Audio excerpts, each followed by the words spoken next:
Okay, let's unpack this. We've got a really fascinating stack of sources here, a collection of excerpts that, well, they really dive deep into the complex, often contradictory inner lives of these various characters. Hmm, they really do. It feels like we're not just reading stories, but actually, you know, peering into different corners of human experience. Especially these moments of profound loneliness, social struggle, intense internal conflict. Exactly. Yeah. And these sources, they aren't giving us just surface level stuff. They offer a window really into minds wrestling with isolation, navigating these peculiar social dynamics, and battling their own complicated motivations. Sometimes it feels alien, Yeah. sometimes strangely familiar. Right. So our mission for this deep dive is essentially to extract the key insights from these different vignettes. We're going to explore the unique perspectives they offer on isolation, the bizarre logic of the human heart and mind presented here. Yeah, that tension between fantasy and reality that these characters live in. Exactly. And the peculiar, sometimes really self-defeating ways people navigate society and their own internal landscapes. And what's particularly interesting, I think, is how these sources work as psychological explorations, often without explicitly saying so. They're just full of surprising details and deeply human and sometimes, yeah, deeply unsettling thoughts. They really make you consider why people act the way they do. Yeah. So let's dive into these sources together and see what important nuggets of knowledge we can find for you. All right, sounds good. Let's jump right in with the first major section in our sources. This is a first-person narrative set in Petersburg, focuses on the narrator and this young woman, Nastenka. And the very first thing that hits you reading this is the narrator's just profound loneliness. Oh, absolutely. He describes feeling utterly deserted as Petersburg empties out for the summer, everyone leaving for their dachas, their summer villas. He feels abandoned, yeah. Even by people he doesn't actually know. He admits he has hardly any acquaintances after living there for, 8 years? Yeah. But the twist is, his real relationship isn't with people. It's with the city itself. He knows Petersburg intimately, personifying the buildings, recognizing faces of strangers he sees regularly. He takes comfort, almost friendship, in seeing my friend the house. And then there's that truly fantastic anecdote about that specific house being painted yellow. His reaction is just so incredibly strong, almost violent. The villains, the barbarians, he calls them, says it was painted yellow as a canary and almost made me bilious. It's more than just like disliking a color. It really underscores how deeply his emotional life is tied to his perception of the city, its structures. It shows his internal world is so vivid, so specific. It doesn't just color his external reality, it practically dictates it, right down to the paint on a building. This heightened sensitivity, this intense internal response to the external, it's absolutely key to understanding him. Which is why his chance encounter with Nastenka on the embankment is so significant. He sees she's upset, and he's immediately intensely drawn to her. And right away, he starts defining himself to her, presenting his identity not as a man of action, but as a dreamer. A creature of an intermediate sort, he says, who hides from light like a snail. He paints this really elaborate picture of the dreamer's life, this rich, inexhaustible fantasy world where a new world, a new fascinating life opens vistas. But then he explicitly contrasts this vibrant inner world with his view of real life, which he just dismisses as torpidly, slowly, insipidly. Yeah, He describes fancy itself, the very stuff of his inner world, as being spiritless, monotonous to vulgarity, and easily scared, the slave of shadows. It's quite a combination, really. And this is a core tension presented right here in the sources, this profound disconnect between an intense, elaborate inner life and a perceived, dull, unsatisfying external one. The dreamer's world is vibrant, sure, but it potentially lacks substance, maybe genuine connection. It can become a kind of trap. Right. And this graph becomes pretty clear when he learns about Nastenka's situation.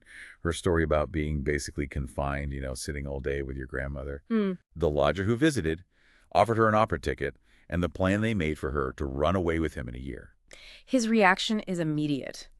And incredibly intense. He feels this deep emotional connection to her distress and this burning desire to rescue her, to help her escape this confinement. And this escalates really quickly, doesn't it? Yeah. From wanting to help her escape the lodger to wanting her for himself.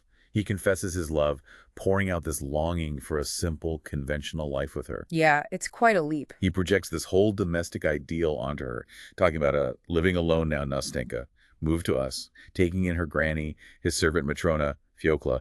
It's this sudden, almost desperate imagining of domestic bliss with this woman he barely knows. But the fundamental reality, which he initially overlooks in his dreaming, is that she's waiting for the lodger. And as this reality starts to dawn on the narrator, his torment just grows exponentially. He describes what I've suffered during these 3 days. And it leads to this emotional outburst, this powerful declaration of his love. He says he had so much love, and it seemed so bitter that I could not help you with my love, feeling like he just had to speak. Her initial response is one of surprise, right? Asking him to explain, like, perhaps you think it's strange. Speak. Yeah, she's taken aback. But then, maybe prompted by his obvious distress or just the raw intensity of his confession, she suddenly embraces him. It's a moment of incredibly high emotional intensity, even if their feelings aren't perfectly aligned. For him, it feels like reciprocation of his intense love. For her, maybe it's gratitude or pity or just a reaction to his vulnerability. It's complex. And the section ends on this note of his intense, almost feverish happiness after she leaves. Yeah. He walked about all night so happy, living entirely for tomorrow. It's such a fragile happiness built on this incredibly intense, brief connection.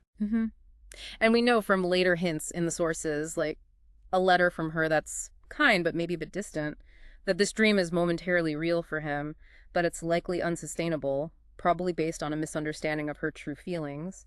The source lets us feel his brief hopes so intensely, though. Yeah, it really highlights the power of his internal world to create a reality that, well, might not quite align with external circumstances or other people's feelings. Exactly. Okay, let's shift gears now to a very different voice and perspective. This introduces us to the peculiar, often contradictory logic of the underground man. This section discusses spite, consciousness, reason. It really challenges conventional ideas about human motivation. Oh yeah, this narrator is sharp, abrasive even, deeply philosophical, and directly challenges not just other characters, but, well, you, the reader. He makes these seemingly contradictory statements, like being inwardly conscious of not being spiteful even when he's angry. Right. Or that bizarre, provocative idea that if he were slapped in the face, he might perversely be glad of it. It's jarring. He presents this really strong critique of reason and natural laws. Yeah. There's that famous stone wall analogy, the idea that man refuses to accept facts just because they are facts, like twice two makes four. Right. He argues that just because he knows he can't knock down a stone wall doesn't mean he's reconciled to it. He'll bang his head against it just for the principle of not accepting the inevitable, you know? Yeah, it's pure defiance. And this leads to his radical concept of advantage. He argues that conventional reason assumes man always desires what's beneficial or pleasurable, but he suggests that man might sometimes desire what is harmful to himself, desiring in certain cases what is harmful. Yes, this is where it gets really interesting. Yeah. And kind of counterintuitive. He introduces the idea of a most advantageous advantage, something that is dearer to almost every man than his greatest advantages. And for the sake of this ultimate unnamed advantage, a man will act against reason, honor, peace, prosperity, basically, against everything conventionally seen as good for him. So the crucial insight here from these stances is that human action isn't driven solely by rational self-interest or pleasure or utility. There's this powerful, almost irrational drive towards something else, maybe dignity, self-awareness, maybe even a peculiar kind of freedom found in just rejecting conventional advantage. And that can override everything reason might dictate. He extends this critique to rational utopias, doesn't he? Like the Palace of Crystal, where everything is calculated and tabulated for optimal happiness. Yeah, he mocks that idea. He suggests this perfect rationality, this lack of friction, would lead to intense boredom. Boredom may lead you to anything, he says. A life without struggle, without the unpredictable, is basically not a life worth living for him. And perhaps the most striking assertion he makes is that suffering is the sole origin of consciousness. Wow. And paradoxically, man prizes this consciousness, this awareness born of pain and doubt, and wouldn't give it up for any satisfaction reason could offer. Consciousness, he argues, is infinitely superior to twice two makes four. That completely flips the script. It suggests that pain, doubt, chaos, the lack of neat rational answers, they aren't just obstacles to be overcome by reason. They're fundamental, maybe even essential to the human experience. Right. The underground state, despite its misery, is preferable to a state of total inaction or just rational calculation. It is, in his strange logic, the place where true consciousness actually exists. But even as he presents these really complex philosophical arguments, he kind of undermines himself, doesn't he? Constantly, yeah. He admits he doesn't fully believe what he's saying sometimes, calls himself out for lying like a cobbler. He even gives his reasons for writing. It's more imposing on paper. He can criticize myself and improve my style and hopefully obtain actual relief. So even his deepest philosophical insights are tinged with this self-awareness of his own performance, his own vanity, and his need for catharsis. His internal world is just a constant battleground. Which perfectly connects us to his external social interactions. This narrator is absolutely consumed by social anxieties, stemming from intense vanity and just a profound fear of ridicule.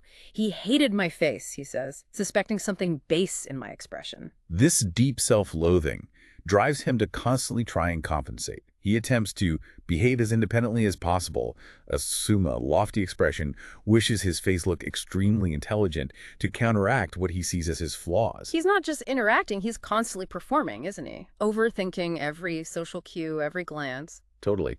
And we get this almost pathetic yet really telling anecdote about trying to bump into an officer on Nevsky Prospect. Oh, yeah. He spent days dreaming of it continually, planning this tiny act of defiance against someone he saw as socially superior. He finally does it, closes his eyes, and runs full tilt, shoulder to shoulder. His interpretation of the outcome is so crucial here. The officer barely reacted, maybe didn't even notice him properly, but the narrator is convinced he was only pretending not to notice. Right. He felt this perverse sense of triumph, believing he had passed him on a perfectly equal footing. It's a victory that exists entirely, solely within his own head. And this small imagined victory stands in such stark contrast to the very real, very painful social humiliation he experiences at the schoolfellows' dinner. He invites himself impulsively with this bizarre idea that showing up unexpectedly would be positively graceful, which is just, wow. The setting is Simonov's flat, filled with these old schoolfellows like the popular swaggering Zverkov, his enemy the cowardly Ferfitchkin, and the careerist Trudolyubov. Just a recipe for disaster fame. From the moment he arrives, it is a disaster. He's late because they deliberately changed the time on him. His appearance gets mocked, how thin you have grown, can't afford to dine at cafes. He's publicly questioned about money, highlighting his poverty. It's brutal. His reaction is this desperate, flailing mixture of fury and a pathetic need to assert himself. He wants to show what I could do. He challenges Ferfitchkin to a duel. And gets laughed at, called ridiculous as I challenged him. He tries to maintain some shred of dignity by declaring he looks upon them as so many pawns. But it's such a hollow performance. After leaving, he's just consumed by drunken despair, regretting what possessed him to force himself on them, especially for a scoundrel, a pig like that Zverkov. The internal pain is immense. This raw humiliation then drives him to a brothel where he encounters Liza, and what follows is this strangely cruel, moralizing speech he gives her. Yeah, it's really uncomfortable. He contrasts her life, which he sees as degraded, with this idealized, almost sickeningly sweet vision of family love, union of souls, no secrets, joy in children. It feels like a performance of virtue, doesn't it? Designed more to make himself feel clean and superior after his own humiliation than to genuinely help her. He's using her as an audience for his own wounded ego. Definitely. But then Liza shows him that genuine love letter from a student, and his reaction is incredibly striking. Her face is positively beaming, he notes, and he's genuinely amazed by the authentic feeling in the letter, something he recognizes cannot be feigned. This glimpse of genuine, uncalculated connection and feeling, even though it's not directed at him, seems to crack something open inside him. But when Liza later visits him at his squalid apartment, the aftermath is incredibly painful. Oh, yeah. The next morning, he's instantly filled with regret and shame for his last night's sentimentality, dismissing it as an attack of womanish hysteria, just complete denial. He dreads her coming, sees her as a potential witness to his weakness and poverty. She'll come, she is certain to come, revealing his deep contempt for her and his own previous emotions. He calls her damned Liza, thinks about wretched, sentimental souls. His cruelty when she arrives is just amplified by her witnessing his pathetic interaction with his servant Apollon. Ugh. The scene with Apollon is another layer of self-inflicted humiliation. The narrator is angry, demanding, but Apollon remains completely calm, superior, almost mocking him, even refusing to take his wages until the narrator begs his pardon. It's awful. The narrator is reduced to helpless, impotent fury, calling Apollon a torturer in his head. And Liza witnesses all this indignity. So in his shame, he confesses his cruelty to her, admitting his desire for power, wanting to wring out your tears, your humiliation, your hysteria. He's also deeply ashamed of being seen by her in his wretched, torn dressing gown, his vulnerability and poverty totally exposed. Despite his verbal cruelty, despite his profound self-loathing, Liza's reaction is one of genuine compassion. She embraces him. And this is the moment where his internal contradictions just reach a peak, right? He can't handle this genuine connection, this unearned compassion or pity. No. In a final act of confused cruelty, or maybe self-sabotage fueled by shame, he shoves a crumpled 5-ruble note at her. She leaves it behind, naturally. And he's left in the state of intense confusion and remorse, chasing after her in the snow, asking himself, where had she gone? And why was I running after her? It powerfully illustrates the profound difficulty these characters have with authentic emotional exchange and vulnerability. He desired power and control, even if it meant cruelty and humiliation. But when offered genuine compassion, he rejected it, and ultimately rejected himself. Yeah, it's a devastating portrayal. Moving beyond these extended deep dives into single characters, our sources also offer brief vignettes of other lives, showing different facets of these same pervasive themes: loneliness, social struggle, complex internal worlds. We see Shimkov and Arkady Ivanovich. This vignette initially paints this picture of intense, almost naive friendship and simple happiness. Shimkov's joy at his impending marriage, Arkady's almost parental devotion to him. But beneath the surface, the source hints at underlying anxiety and fragility. Shimkov has unfinished work, a looming fear of his boss, Yulian Mastakovich. And Arkady perceives Shimkov as fundamentally a dreamer and weak. Even in this picture of apparent happiness, there's a sense of someone maybe ill-equipped for real-life challenges. Speaking of Yulian Mastakovich, he reappears later in the sources, mentioned as Shimkov's harsh boss, who is cruel even to a child, the red-haired boy. And later he appears marrying for money, described dismissively as a good streak of business. Right. He represents a colder, more calculated approach to life, seemingly devoid of the complex internal struggles we see in others, a different kind of character. Then there's Polzunkov, who offers a different kind of social performance compared to the underground man. He's willing to be laughed at, seemingly a buffoon, using self-deprecation to navigate the world, while clearly being internally hurt by it. His habits of borrowing money and that strange anecdote about writing a prank resignation letter highlight this mix of buffoonery and a potential kind of self-sabotaging defiance. In the vignette with the boy and Madame M gives us a perspective on useful sensitivity and the painful beginnings of social awkwardness and self-consciousness. The boy experiences intense shame and humiliation from teasing traitor, lie, feeling his first untried, unformed feeling had been so coarsely handled. But the second part of his story is fascinating. He later encounters Madame M again, observes her sadness, finds a dropped letter, and attempts to return it subtly by putting it in a bouquet.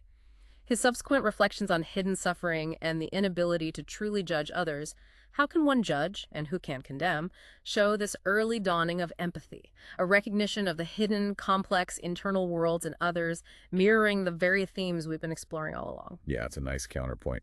Finally, Mr. Proharchin provides perhaps the starkest example of isolation and an overwhelming internal obsession consuming a life. He's described as intensely miserly and paranoid, clutching his mattress, trembling and shaking all over, protesting he would sooner die than give up the 100th part of his poor belongings, just consumed by fear. The powerful twist comes after his death, of course, when a significant amount of hidden money is discovered inside that very mattress he clung to. It highlights the immense contrast between his outward appearance, his intense, crippling paranoia focused on protecting nothing visible, and the secret, hidden life he lived, driven solely by this internal obsession and fear, completely isolated from any real human connection. So let's try and connect the dots. What does this all mean? Taking in these very glimpses of human lives across these different characters and narratives, certain powerful recurring themes definitely emerge from the sources. Yeah, there's a clear and pervasive sense of loneliness and alienation, which exists even when characters are surrounded by other people. They struggle profoundly with genuine connection and belonging. It's palpable. And there's this complex, often really painful relationship between their intense internal feelings, dreams, desires, suffering, spite, vanity, paranoia, and the external reality and societal expectations they face. Their inner world is often in direct conflict with the outer. Many of these characters struggle significantly with authenticity, too. They're often performing roles, attempting to project an image, or acting in ways that seem contrary to their perceived self-interest or advantage, driven by these internal forces like pride or shame. Which brings us back to that core idea from the underground man, right? Yeah. Human motivation isn't always rational. These sources demonstrate how actions can be driven by obscure internal forces, caprice, pride, a strange desire for suffering, overwhelming fear and shame, overriding logic, or conventional self-interest.